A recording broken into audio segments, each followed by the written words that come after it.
Hi everybody. We're gonna paint together two different boat scenes. One of them is gonna be, let's say, midday, a lot of light, a big reflection in the water. The other one is gonna be most about late in the day. There's this kind of blurry atmosphere, really warm, blurry atmosphere. Um, so this exercise tries to follow a little bit what we did the other day. We were practicing watercolor washes, and I just want to show a different application of that, in this case for two kind of sea or water scenes. The paper has to be tilted. I just did it because I didn't do it before.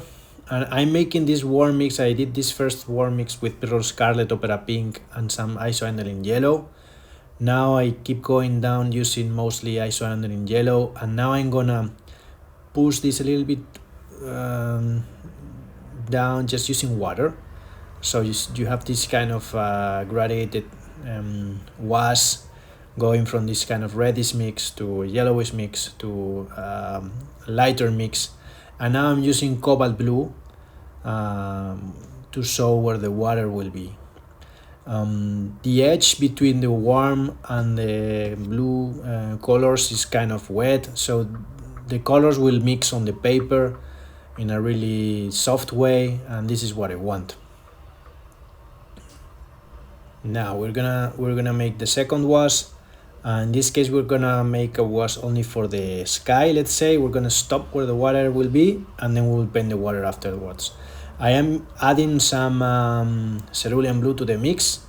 I'm gonna start with cobalt blue on top, and then I will move down with more cerulean blue than cobalt as we go down, because I want to go from a darker blue, let's say, to a lighter blue on the horizon.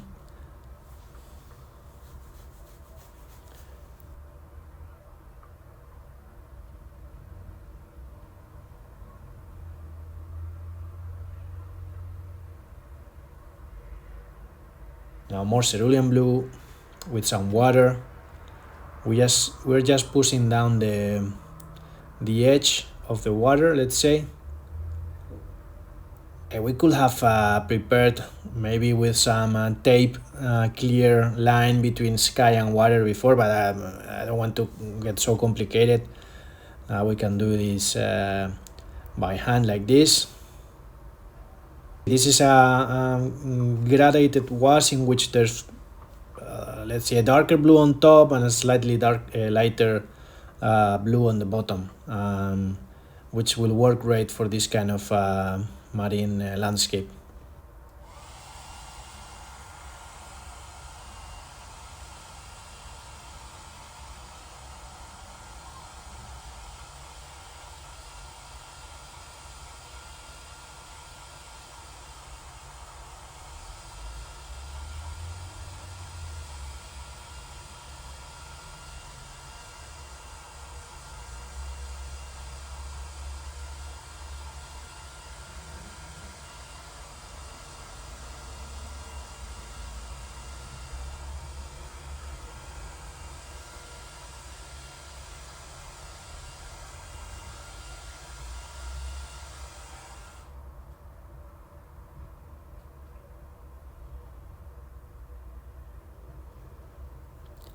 Okay, now the paper is dry, and we're gonna paint the water. I am adding some turquoise blue to the mix. This kind of turquoise blue is great. Sorry, it's not turquoise blue, it's cobalt turquoise. Okay, and it's great for water if you mix it with either cobalt, cerulean, whatever. I just mixed a little bit of it, and it gets this kind of green hue into it that helps you have this kind of water effect, let's say. Now I am painting. You see that I'm just doing these fast strokes, almost parallel to the paper, almost without touching it. The idea is to get this kind of reflection effect. This will work much better if the paper is rough, with a little bit of grain into it, because if you dry, let's say if you dry brush onto a paper with grain, then the paint will kind of fill not every hole in the paper, and you will get these kind of small reflections everywhere, which is great for this kind of scene. The paper that I'm using is not that great. That's why I had to be a little bit careful in order to suggest these reflections.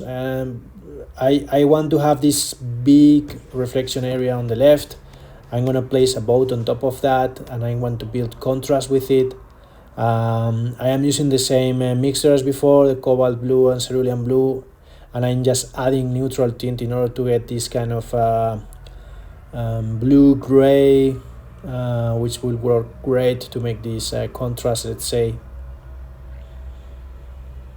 And now I'm gonna paint the boat.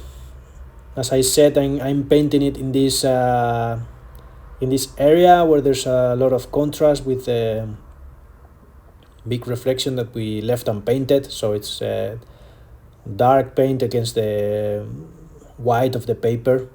The paper is dry, we don't have too much water on the brush. I'm using a small brush in order for me to control my brush strokes and not to have too many water on the brush, so I don't mess the painting. If whenever you need to have this kind of controlled brush strokes, you can't use much water, so a synthetic brush with small size is great for this kind of scene, let's say. Now the boat sits on top of the water, and the way for us to know that is that we draw the reflection, the shadow, let's say. In this case, is more like a shadow than a reflection of the boat on the water. It's always darker when where the boat meets the water.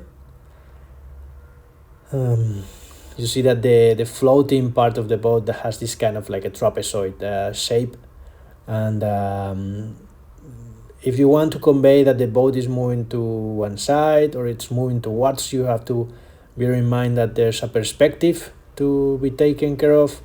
So the boat is kind of like a trapezoid. If it's moving towards you, it will look bigger. Let's say on the tip of the boat, the closer it is to you, and a little bit smaller on the other side. Just bear in mind that to draw that kind of perspective when painting boats.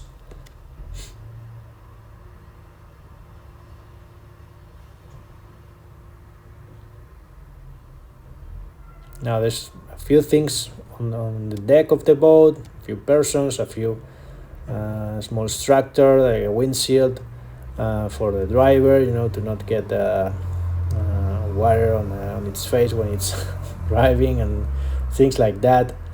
But the most important thing, these things we can just suggest them. The most important thing is to get the big, let's say, sails right. The big, I don't know the name of it. I don't know the English name, but this kind of big stick that sits on top of the boat, and then there's this structure of wires that kind of holds this big stick together with the boat, so it doesn't bend when there's a lot of wind.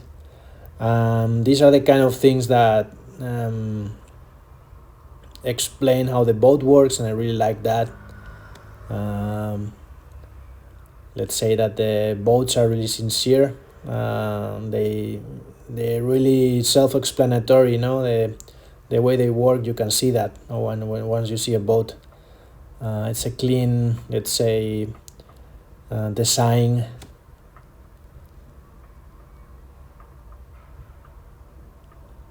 Now we're gonna paint the sails. I think it's they're called like that, right? The sails. These things, they are made out of cloth. They look like triangles, but they are receiving a lot of wind, so they get inflated, let's say, and which means that they have this in the end like kind of like a curvy shape. So you can't just paint a triangle. You just have to paint kind of like a triangle with a curved sides, let's say.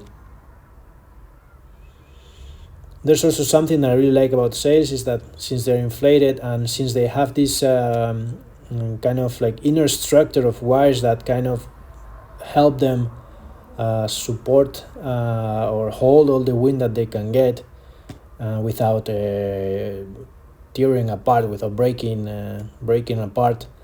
You can tell that story, that you can explain that curved or that inflation by that inflated state by painting this inner structure in a way that tells a story. So you will see that right now when I will paint this inner structure of the sail, and you will see what I mean.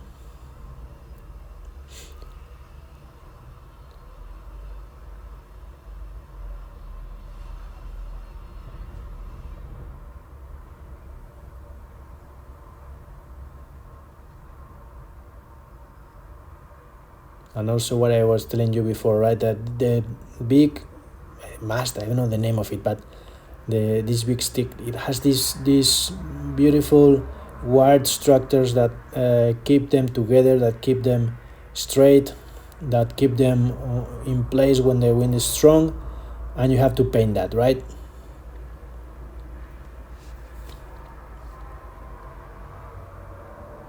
Yeah, this is what I mean. These wires everywhere are beautiful.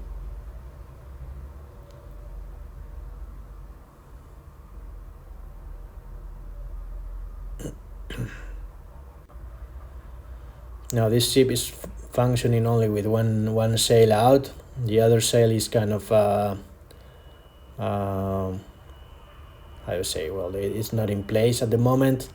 Maybe the boat is close to port and they don't want to get too fast. And I'm painting this inner structure, what I was telling you, that these sails have this inner structure of wires that since this sail is getting hit by the sun, the places where these wires are, let's say, are less transparent, so it shows, right? And by painting them in this curved way, I'm explaining that this sail is completely inflated because it's getting wind.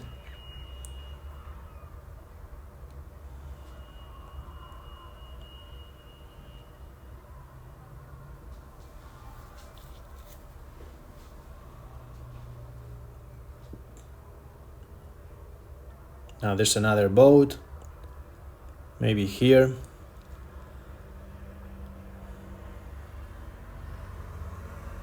Whenever I'm doing a painting, I normally decide if there's going to be only one actor or if there's going to be a secondary actor, let's say, or you could say king or queen and prince or princess.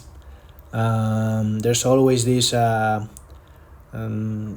compositional rules that you can follow or not, but one of them is that whenever there's let's say a king or a queen in a painting, it could be cool to incorporate a secondary actor, let's say a prince or a princess, in order to balance the composition, let's say, and also to give the viewer more places to look, no, like to kind of like to let the viewer's eye to travel a little bit through the painting, right? And normally, like having this kind of gains between different objects, different sizes placed in strategically, you can get dynamic compositions.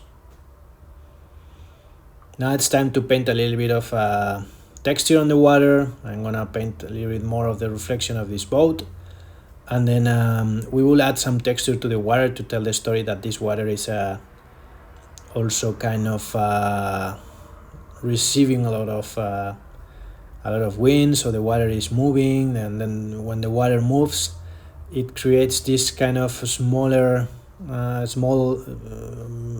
mountains, curls, and whatever that reflect light in different ways, or that they even cast shadows, so that you get this kind of watery texture, let's say.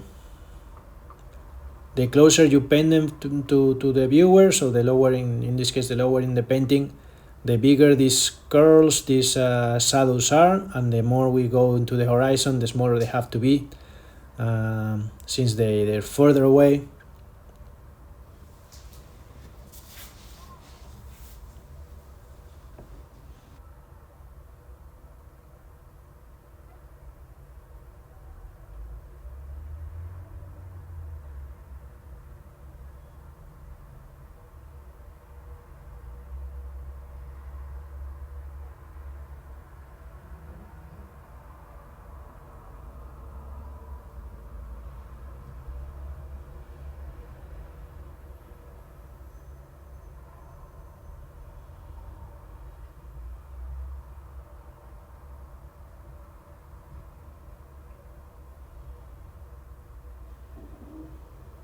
Now we're gonna paint some mountains on the background.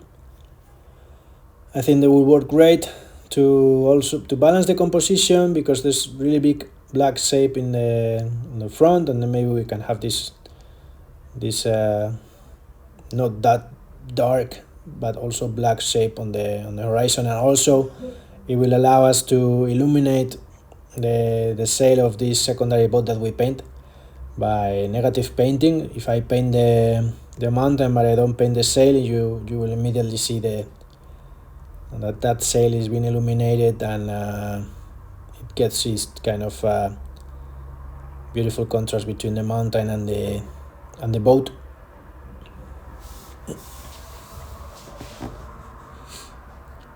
And it also allows me to enhance a little bit the intensity of the water reflection in the sea, right? By placing a dark object on this water edge, immediately this part of the water which is really illuminated, it feels more illuminated still.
All right, so the first image is done, and now we're gonna paint the second scene. Let's say we're gonna use more or less the same gray, this blue mixed with neutral tint in order to paint the boat. We're gonna paint the boat not in the same way as before. We're gonna paint it with the two sails open, moving in slightly different direction than the other one.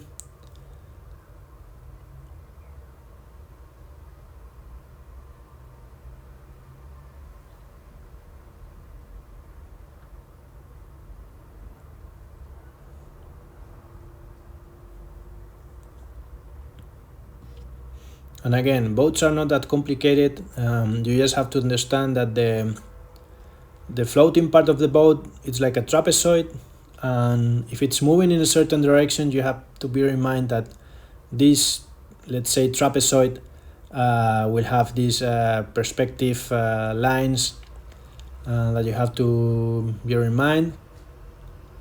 So if one tip of the boat is closer to you, will feel a little bit bigger, and the other tip is further away, it will feel a little bit smaller. And that's it, but it's just a trapezoid. Then the sails are triangular, but they're not completely, they don't have straight lines because the wind is inflating them. And then the boat sits on the water, and for you to tell that story, you need to paint the reflection or the shadow of the boat in the water. If you don't do that, the boat will look like it's floating nowhere. And that's it. It's not much more complicated than that.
I'm gonna change to a smaller brush in order for me to control the brush strokes. I have two brushes, both of them are small, but one is a little bit smaller than the other. Again, not so much water in the brush. I lay the paint, and if I need some water, I take it and I move the paint on the paper, but I try not to have too much water on the brush, because if not, I will not control the brush strokes. In any case, these brushes, they don't get much water since they are small and they are synthetic.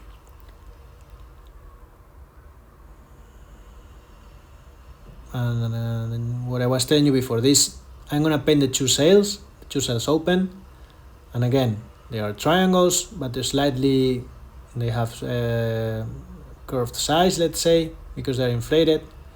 They also have an inner structure of wires that hold them together, and I'm gonna paint that.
Now the structure of wires from the sail. You see how I paint them? I make these curved lines, and that's the way for you to understand that this sail is inflated. If you don't do that, you don't understand that.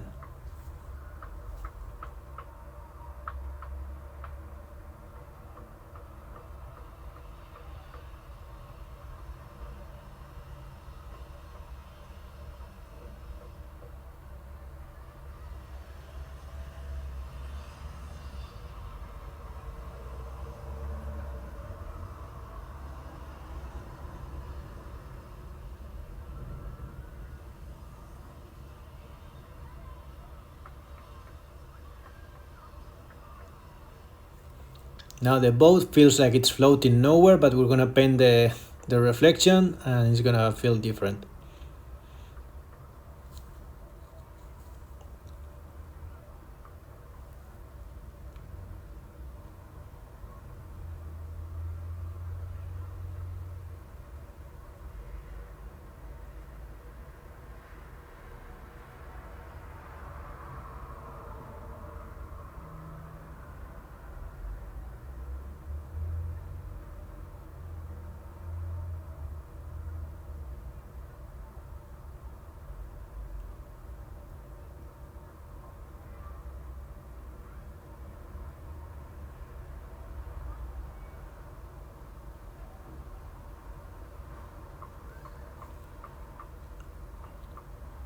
And again, I'm painting the reflection with these small controlled brush strokes, leaving small gaps here and there to show the different water reflections that are always happening if the water is moving, which is the case.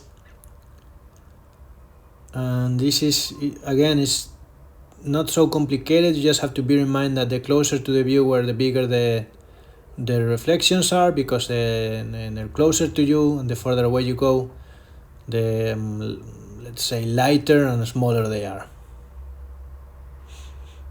So kind of relatively big reflections here, reflection shadows, and then we move out and we make them smaller. You see now how the boat now doesn't feel like it's floating nowhere. Immediately after adding the reflection and this texture, your eye completes the story, right?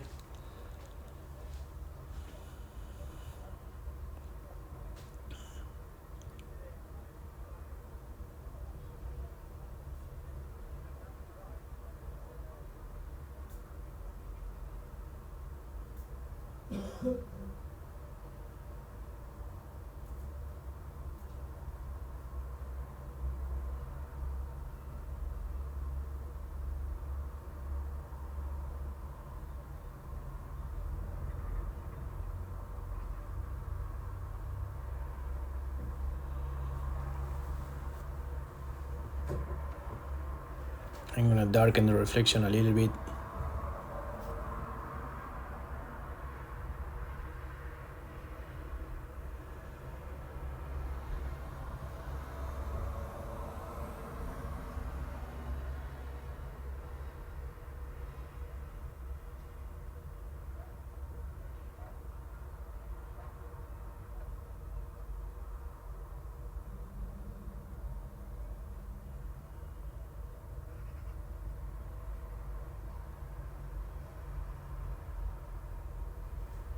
And like before, I'm going to paint some mountains on the background. I'm just gonna paint them slightly differently.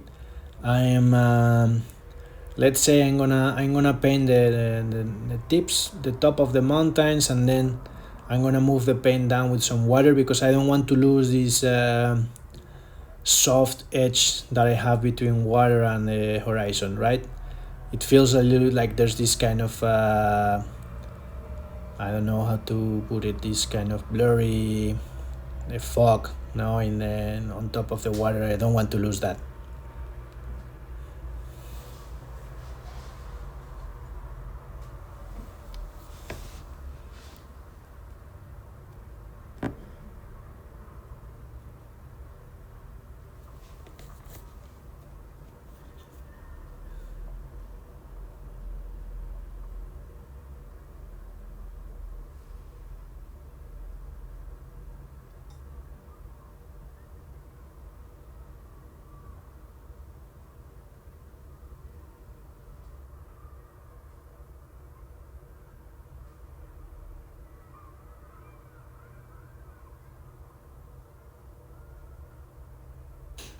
And this is it. And nothing much more to tell here. I mean, I might later add some seagulls or whatever, in the, you can do whatever you want with this kind of image. The main goal is to have fun.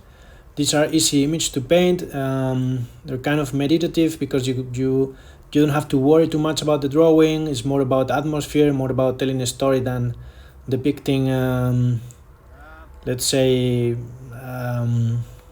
something in the most precise way. So you can just have fun, with this kind of image. I just wanted to show you the different applications of the watercolor washes that we already talked about the other day. And I hope that you like this. I hope that you found this useful. You can use this with boats or whatever you want, lighthouses, whatever. And I hope you learned something today. That will make me really happy. And let me know if you like it. And yeah, have fun. Ciao.